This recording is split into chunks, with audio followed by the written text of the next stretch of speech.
How do we help anyone and everyone make it in Michigan? Last week in Michigan politics, Governor Gretchen Whitmer making a rare second state address, outlining what's next on her list for Lansing.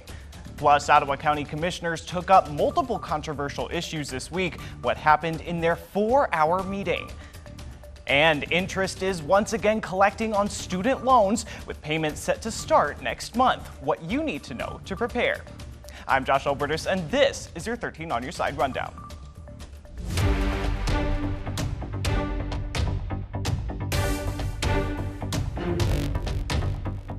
Thanks for joining us, West Michigan. We begin at the state capitol. At the state legislature made plans to return from the summer break this week. Governor Gretchen Whitmer last Wednesday outlined further goals for the coming months after unified Democratic control in Lansing helped accomplish many of the policies she and her caucus ran on. 13 on Your Side's Charlie Tinker has the story.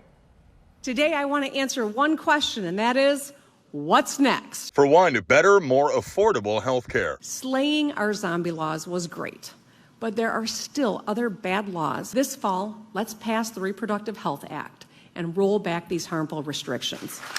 Whitmer celebrating her office's role in protecting abortion access, yet highlighting the need to go further. Lowering the cost of care would become a keystone on the administration's health care to-do list. Lowering prescription drug costs via an independent review board. Also codifying several of the cost-saving measures embedded in the ACA, allowing children to remain on their parents' health insurance until their 26th birthdays, banning lifetime coverage caps, and requiring providers to cover essential services like ambulance trips. Every Michigander deserves quality, affordable care. Next, addressing the challenges of climate change. In the decades ahead, Michigan is going to be a destination for people seeking safe water, clean air, and opportunity. We will also, however, continue to face extreme weather events caused by climate change. Just think about the last 10 days we've all lived through. Alluding to the recent severe weather that left much of Michigan under a state of emergency, as evidence of the need to enact a sweeping climate plan. We can achieve 100% clean energy while balancing reliability and affordability. That, Whitmer says, would likely include new tools for state regulators, used to bring in large-scale projects and more stringent standards when it comes to protecting Michigan waters, contributing to a new statewide 100% clean energy standard. It means clean air for our kids to breathe and safe water for them to drink. Keeping the state competitive will be another central priority, with initiatives like expanding paid family and medical leave. Also stimulating future job growth with legislation and incentives. Bolstering election integrity as well, with Whitmer highlighting the state's recent expansion of voting rights with the need for additional security. Our plans are ambitious, but they're achievable. Let's get them done so we can build a bright future for Michigan. Charlie Tinker, 13 on Your Side. And the tension continues between leaders in Ottawa County. In a meeting that lasted over 4 hours, county commissioners on Tuesday questioned the county health officer under oath and voted to remove one of its leadership. We were there at the meeting to bring you the story. A tense and at times eruptive scene at Ottawa County's Finance Committee meeting on Tuesday,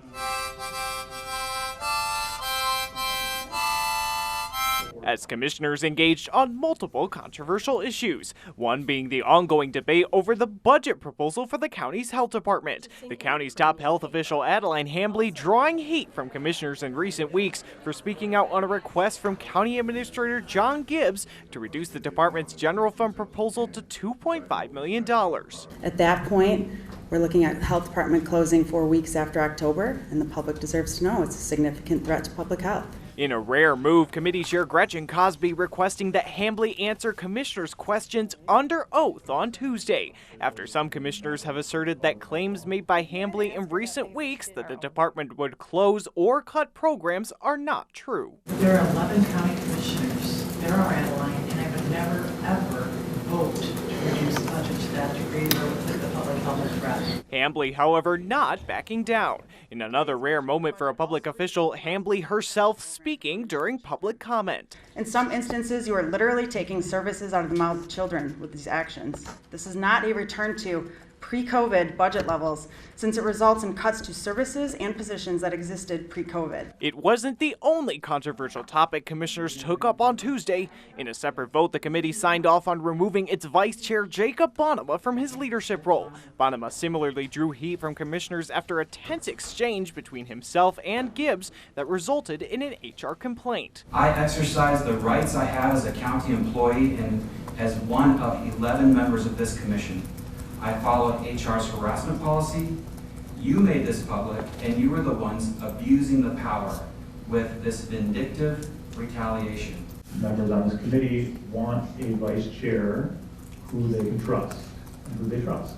The meeting showing persistent divides among members of the community and county government as they work to identify some of the county's top priorities.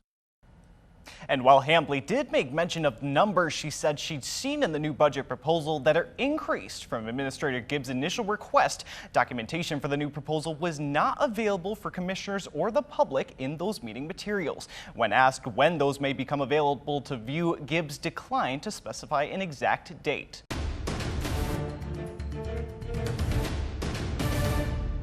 Now to your voice, your vote. Ottawa County leaders also voted on Tuesday to advance a plan to spend hundreds of thousands of dollars to start a new system that could allow early voting for everyone living in the county. And the new system is meant to bring the county in line with new early voting measures mandated by Michigan voters last year, but could come with a hefty price tag.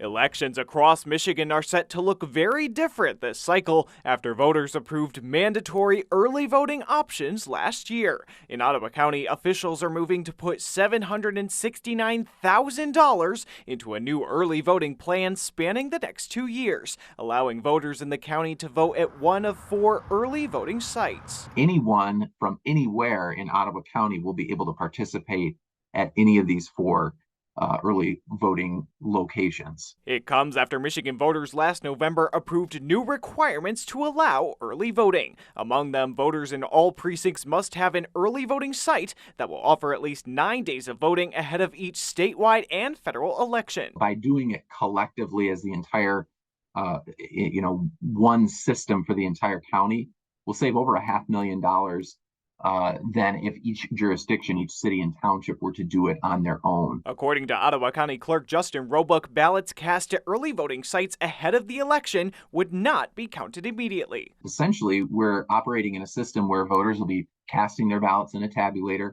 but those votes will not be actually tabulated until election night after the polls close. During that time, Roebuck said, in addition to a live database to keep it to one person, one vote, physical systems would be put in place under the plan to protect the integrity of the early vote. Equipment's going to be secured in locked security cages and then placed in secure rooms within the early voting facilities.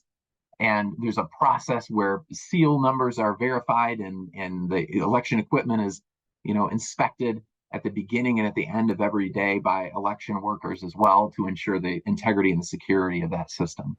And Republicans could now have the high-profile candidate they've been looking for to mount a challenge for Michigan's open U.S. Senate seat in 2024.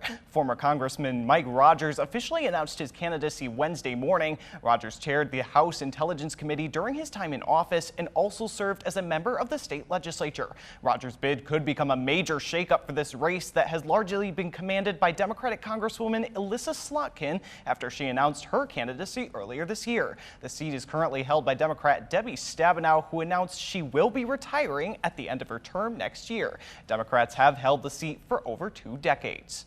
And Michigan Attorney General Dana Nessel responded to a request by the Michigan State Board of Education about a possible state constitution overlap in authority with a newly established education department. Governor Whitmer created the Michigan Department of Lifelong Education, Advancement, and Potential through an executive order in July. The new department will focus on providing opportunities to students outside K-12 education by preparing children for early education as well as preparing young adults for careers outside the classroom. The Michigan State Board of Education asked Nessel for an opinion on language in the order that may grant overlapping authority over public schools that is given to the board in the state constitution. Nessel responded to the request by saying, quote, "At this point, the executive order is not yet effective and therefore has not been implemented by the MyLeap." And that board acknowledges that at this point, there is only a potential for overlap in the future and no specific set of facts was provided for review. Nessel added that a request for opinion is premature, and once the order becomes effective in December, an opinion may then become appropriate.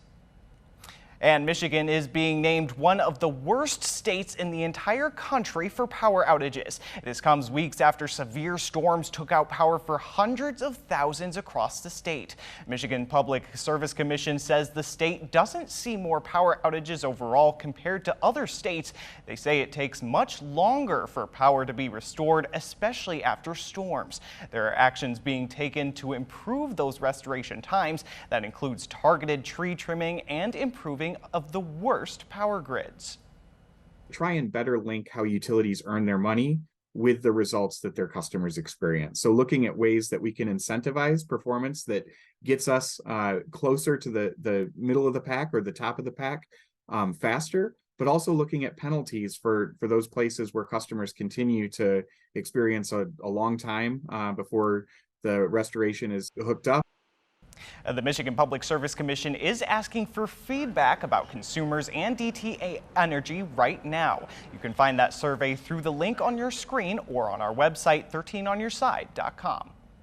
And it's been 3.5 years since people have had to make payments on their student loans.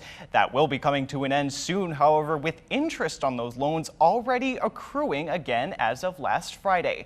We spoke with someone who is an expert in financial management to find out how you can prepare.